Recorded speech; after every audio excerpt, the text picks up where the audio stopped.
Halo, Tuhan bersamamu. Selamat jumpa kembali dengan Cuap-Cuap Kawam Katolik Awam.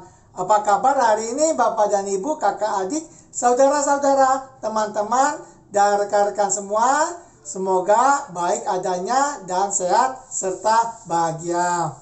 Mari bersama dengan Cuap-Cuap Kawam Katolik Awam kita membaca bacaan hari ini. Ingatlah untuk memberikan like, komentar, dan share kepada yang lain sehingga mereka dapat juga membaca dan mendengarkan bacaan hari ini. Mari kita hening sejenak sebelum kita membaca. Inilah Injil Yesus Kristus menurut Matius pasal 9 ayat 9 sampai 13. Pada suatu hari Yesus melihat seorang yang bernama Matius duduk di rumah cukai. Yesus berkata kepadanya, "Ikutlah aku." Maka berdirilah Matius lalu mengikuti dia.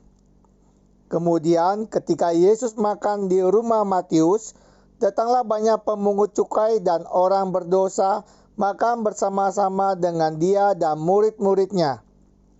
Melihat itu berkatalah orang-orang Farisi kepada murid-murid Yesus, "Mengapa gurumu makan bersama dengan pemungut cukai dan orang berdosa?" Yesus mendengarnya dan berkata, "Bukan orang sehat yang memerlukan tabib, melainkan orang sakit. Maka pergilah dan pelajarilah arti firman ini. Yang ku kehendaki ialah belas kasihan dan bukan persembahan. Karena aku datang bukan untuk memanggil orang benar, melainkan orang berdosa." Demikianlah sabda Tuhan. Terpujilah Kristus.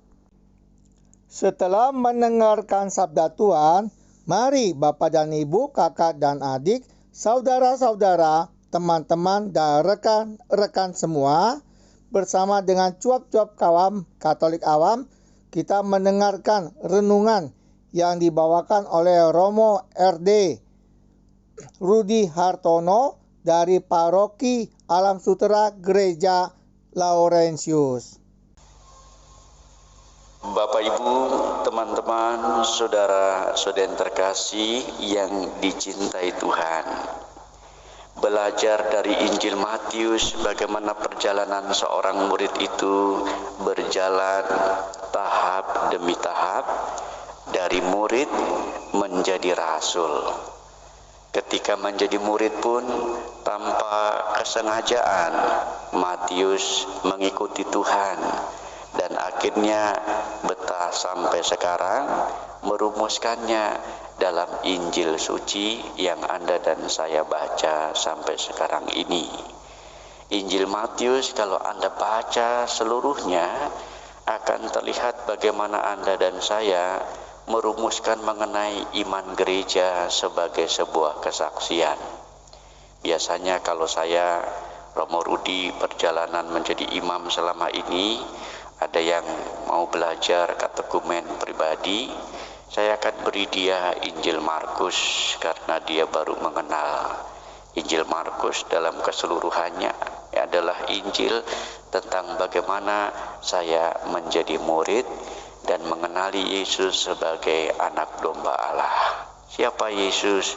Di Markus akan kentara di sana. Tapi kalau Injil Matius lain lagi. Bagusnya ini untuk para aktivis, dewan paroki, ketua lingkungan, dan juga seksi-seksi. Karena Injil Matius merumuskan dari murid menjadi rasul, sebuah pembangunan jemaat gereja. Kalau ada aktivitas sosial, saya akan beri Injil Lukas karena dia mengungkapkan pengalaman bagaimana harus terlibat dalam kancah hidup masyarakat. Kalau Anda intelektual, pengennya haus dengan firman Tuhan, saya kasih Injil Yohanes yang agak susah lagi dan bagaimana inspirasi Yohanes TOP BGT, misalnya begitu ya. Maka dalam catatan ini, Injil Matius mengarahkan Anda dan saya untuk makin tumbuh dan berkembang secara rohani. Dan dalam pertumbuhan ini, saya pun menyadari hal-hal yang sangat sederhana.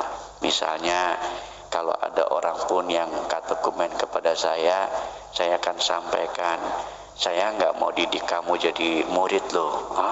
Kok nggak mau sih Romo? Kan Romo ngajarin kita untuk jadi murid Yesus. Betul, tapi saya nggak mau sebatas murid. Kalau kamu cuma pengen jadi murid, cari pastor lain deh. Kenapa Romo? Tuntutan saya agak tinggi. Maklum, saya waktu itu ya posisinya ketua dakwah di keuskupan ini dan merumuskan sesuatu. Kalau aku, lalu apa Romo? Kalau aku sederhana, kamu belajar jadi murid, habis itu jadi rasul. Rasul, iya. Kamu tahu arti rasul?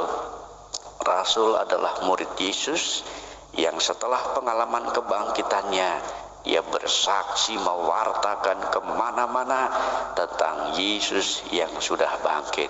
Amin, amin. Wah, langsung konkretnya apa? Seminggu sebelum dia dibaptis, saya suruh kamu buat surat di atas meterai pernyataan. Habis dibaptis ini, kamu mau aktif di mana? Catat ya. Saya akan doakan, tapi tolong di atas meterai nanti saya sampaikan kepada Tuhan. Siap Romo. Jadinya saya lega kalau membaptis orang, karena orang udah tahu habis dibaptis dia nggak cuma dapat surat baptis, dia langsung tahu kemana. Romo, saya ke lingkungan aja Romo. Romo, saya ke PDKK. Romo, saya ke SKK. Romo, saya mau dewan paroki deh. Oke, gitu ya. Saudaraku, ini penting digarisbawahi, karena kadang-kadang hidup Anda dan saya formil, sehingga iman orang mau menjadi Katolik itu lupa akan kesaksian, lupa untuk menjadi rasul. Suruh jadi ketua lingkungan, susahnya minta ampun. Suruh jadi dewan, apalagi. Romo, saya nggak pantas, saya orang berdosa. Lah, ini Matius berdosa banget ya dalam perjalanannya. Dan inilah saudaraku yang terkasih, sebuah pengalaman perubahan biasanya terjadi karena Yesus dan Anda menyertai kita. Panggilan Anda dan saya harus dihidupi karena Yesus Kristus yang mempercayakan itu. Kalau Anda merasa dipercaya, pasti merasa tumbuh berkembang. Kalau sudah tumbuh dan berkembang, maka hidup Anda akan berbuah.